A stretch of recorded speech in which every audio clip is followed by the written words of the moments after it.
Hi students, this is fund welcome back to my channel.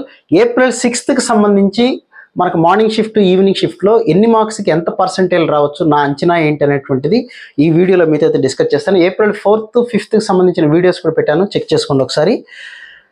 April 6కి సంబంధించిన morning paper అయితే కొంతవరకు better అని అనిపించవచ్చు, బట్ ఈవినింగ్ పేపర్ అనేది కొద్దిగా మోడరేట్గా ఉందని చెప్పొచ్చు. బట్ ఎందుకనో ఫస్ట్ ఏప్రిల్లో ఫస్ట్ షిఫ్ట్ నుంచి లాస్ట్ షిఫ్ట్ వరకు వెళ్ళేటప్పుడు కొద్దిగా టఫ్నెస్ అనేది పెరిగిన మాట వాస్తవం. కాబట్టి గ్యాప్ కూడా కొద్దిగా ఎక్కువ ఉండొచ్చు. 99కి 98కి మధ్య మార్క్స్ మీరు ఇంతకుముందు చూసినట్లయితే 99కి 98కి ఒక 10 to 12 మార్క్స్ మాత్రమే గ్యాప్ ఉంటే ఇక్కడ అరౌండ్ 15 to 18 దాకా ఉండొచ్చు అనేటువంటిది నా అంచనా. సో ఏప్రిల్ 6th మార్నింగ్ కనుక గమనించినట్లయితే 198 నుంచి 207 మధ్యలో ఉండొచ్చు. అంటే అరౌండ్ 200 వచ్చిన వాళ్ళకి ఖచ్చితంగా 99+% అయితే రావడానికి అయితే అవకాశం ఉంది. అదే ఈవినింగ్ పేపర్లోకి వచ్చేసరికి అది పేపర్ కొద్దిగా మోడరేట్గా ఉందని అనిపించింది, అంటే కొద్దిగా యావరేజ్ పేపర్ అని చెప్పొచ్చు.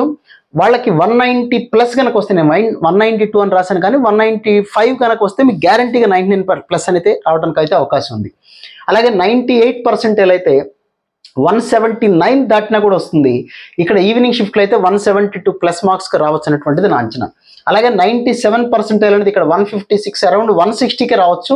ఇక్కడ కూడా 156కే రావచ్చు అనేటువంటిది, ఇంకా కొద్దిగా తగ్గచ్చేమో ఈ పేపర్లో. అలాగే 96% అనేది 148 నుంచి ఉండొచ్చేమో. ఇక్కడ అరౌండ్ 138 మార్క్స్కే రావచ్చు అనేటువంటిది నా అంచనా. 95% అనేది 139 నుంచి ఉండొచ్చు. ఇక్కడైతే 125 128 నుంచే స్టార్ట్ కావచ్చేమో 95% అనేటువంటిది నా అంచనా. అలాగే 94% 130 మార్క్స్కి వస్తే ఇక్కడ 118 మార్క్స్కే రావడానికి అయితే అవకాశం ఉంది. అరౌండ్ 120 దీనికైతే ఒక 10 మార్క్స్ అయితే గ్యాప్ ఉంటుంది. ఎందుకంటే ఎప్పుడైనా సరే ఈజీ పేపర్కి మోడరేట్ పేపర్కి తక్కువ పర్సెంటేజ్ వచ్చినప్పుడు గ్యాప్ అనేది ఎక్కువగా ఉంటుందని జనరల్గా అనిపిస్తుంది ఎప్పుడు కూడా. సో అలాగే 93% అయితే 119 నుంచి 129 లోపల మార్క్స్ ఉండొచ్చు. అలాగే ఇక్కడ ఈవినింగ్ షిఫ్ట్ అయితే 110 నుంచి 117 లోపల ఉండొచ్చు. అలాగే 92% అయితే నేను అనుకోవటం 110 మార్క్స్, ఇక్కడైతే అరౌండ్ 105 106 కూడా రావచ్చు ఏమన్నటువంటిది నా అంచనా. ఇది ఈ ఏప్రిల్ 6th సంబంధించిన మార్నింగ్ అండ్ ఈవినింగ్ పేపర్ సంబంధించిన నా అనాలిసిస్. ఎవరికైనా మ్యాథమెటిక్స్ అడ్వాన్స్ క్రాష్ కోర్స్ కావాలనుకుంటే లింక్ అయితే కింద డిస్క్రిప్షన్లో ఇచ్చాను, జాయిన్ అవ్వండి. అలాగే ఎంసెట్ సంబంధించిన క్లాసెస్ కూడా మీ ఫ్రెండ్స్కి కానీ వాళ్ళకి కానీ రిఫర్ చేయండి. సో ఇది నేను అనుకుంటున్న అంచనా. మళ్ళీ ఇంకొక వీడియోతో మళ్ళీ కలుద్దాం. Thank you guys.